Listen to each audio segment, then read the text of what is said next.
habeenkii xalay ayaa magaalada London ee waddankan Ingiriiska waxaa lagu qabtay xaflad si wanaagsan loo soo agaasimay oo ay markaas isku soo dabarodeen ururka lagu magacaabo Somali Banaadir Association UK oo Soomaali ahaan markii loo ragana uu yahay baraarujinta bahweynta banaadiriga ee waddankan Ingiriiska. xafladan oo ay markaas ku midoobayeen ururka banaadiriga ee waddanka Switzerland. xafladan ayaa waxaa ka soo qayb galay qeybaha kala duwan ee bulshada iyagoo markaasi goobtaasi ka akhriyay sida ay uga faraxsan yihiin muddooyinkii dambe sida ay u midoobayaan bahweynta banaadiriga ee ku kala nool qaaradaha adduunka. xafladan ayaa waxaa furay gudoomiyaha Somali Banaadir Association Xasan Abuukar Muridi, isla markaasina goobtaasi waxaa ka hadlay gudoomiyaha banaadiriga ee waddanka Switzerland Cabbaas Axmed Macow. waddankan Ingiriiska ayaa muddooyinkii dambe waxaa ka socday abaabul dadka banaadiriga iyagoo si wanaagsan ugu faraxsan isbedelada ka socda magaalada Muqdisho siiba kadib markii loo magacaabay laba wiil oo dhalinyaro ah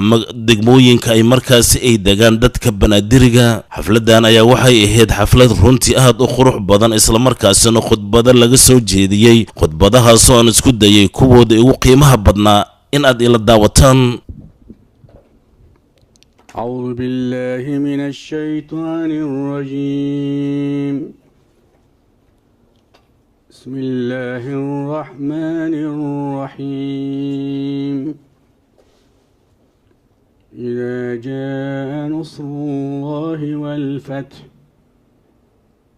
ورأيت الناس يدخلون في دين الله أفواجا فسبح بحمد ربك واستغفره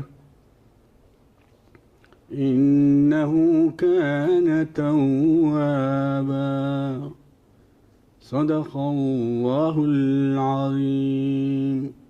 إلهي خير إذن سيو واتكم محد سنتين لما سومالي بنادر أشسيون UK ولا ليال وحيني حسوسنا يا إنه وقت دو لقارايو بشي بركيسنة رمضان وحاوناكسن إندتك ولا يهينا كلواتي سن ودن كينا سوماليا إنان كالمين تبرع نمد إلهنا سبحانه وتعالى آيات هذا أنكو بلا من وحو إليها هنقوننا إن إذنك أن نقطان تفرارو إلهي آيات كالوحو كلية في سورة أعراف إن الذين فرقوا دينهم وكانوا شيعا لست من أمرهم إلى الله. ما أنت ماشان وحان سقو إيماني أم بحفلدان لو سميي إن النقطة بيبي بنادر براروجنت بهوينت بنادر بل ولي بأي جوكتو إن النقطان يونايتد إن النقطان حديث كان ولالكينا أنه أخريي أو دهاي محايا لي شيطان كسيدي سوحو عنا ستاتك قوني قو السعودة haddana waxa weeyaan barnaamijkeena khudbadeena ayaan galaynaa. waxaan ku soo dhaweynayaa khudbad noo jeediyo gudoomiyaha ururka dhalinyarada baraarujinta bahweynta banaadir mudane xasan muridi. falyatafadal.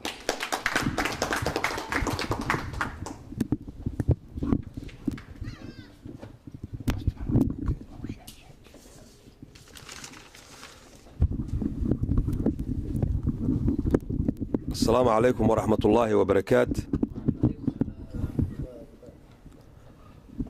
أنيقو كهدلا يا مقعة قدوميها دلنيرada reer banaadir UK Somali Banaadir Association UK مقعيقا وحسن مريدي.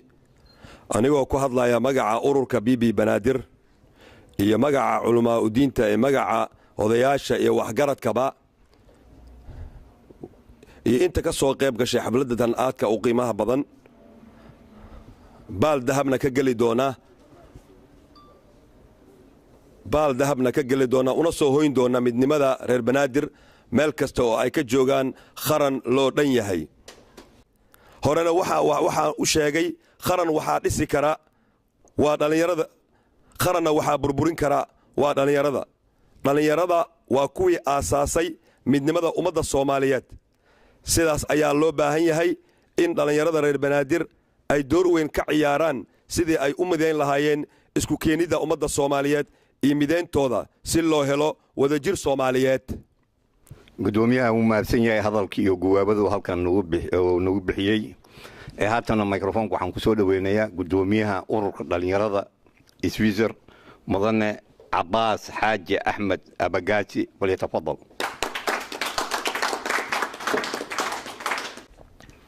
السلام عليكم ورحمة الله وبركاته. الحمد لله رب العالمين، الصلاة والسلام على سيد المرسلين وعلى آله وصحبه أجمعين. أما بعد، وحان آد إذنكم هتأنينيا سيد شرفت الله aad halkan iigu cazumteen anigoo ah walaalkiin Cabbaas Xaaji Axmed Macow Abagaasi ahna gudoomiyaha dhalinyarta baraarujinta bahweynta banaadir ee dalka Switzerland.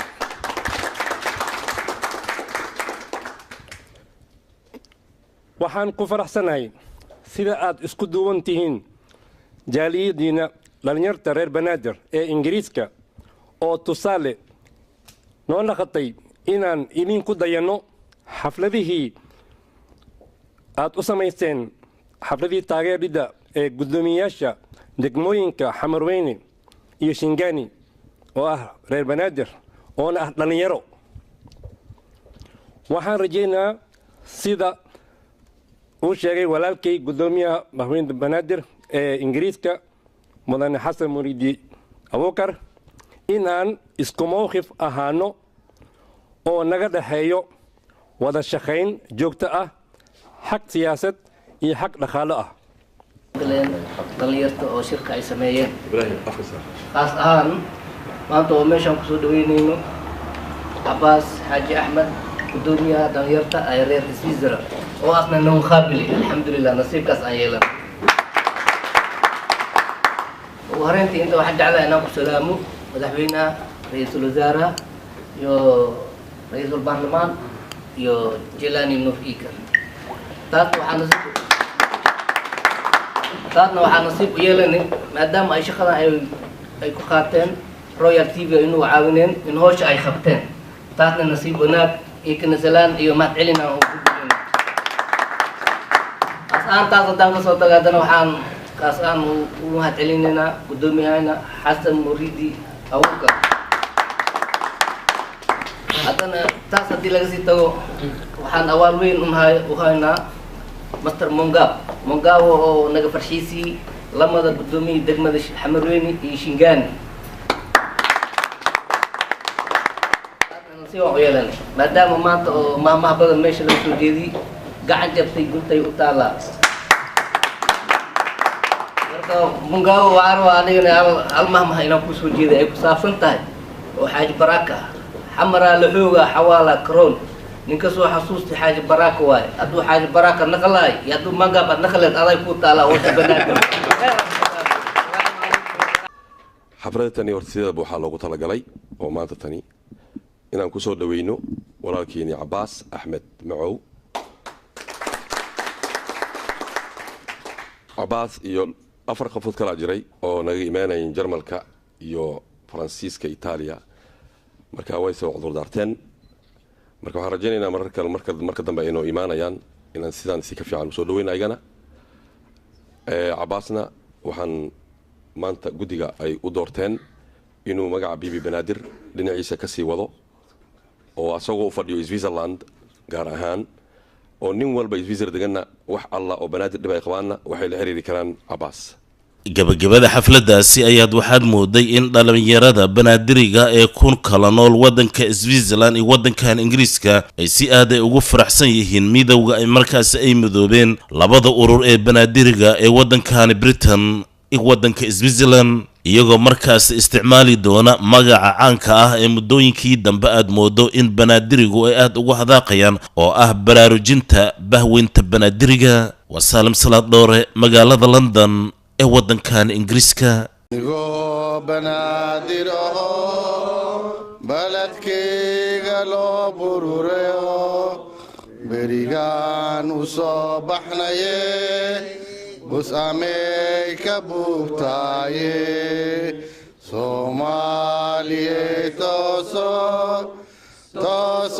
isku tiirsadaye xabadiina taargarani taageera weligiine ha noolaato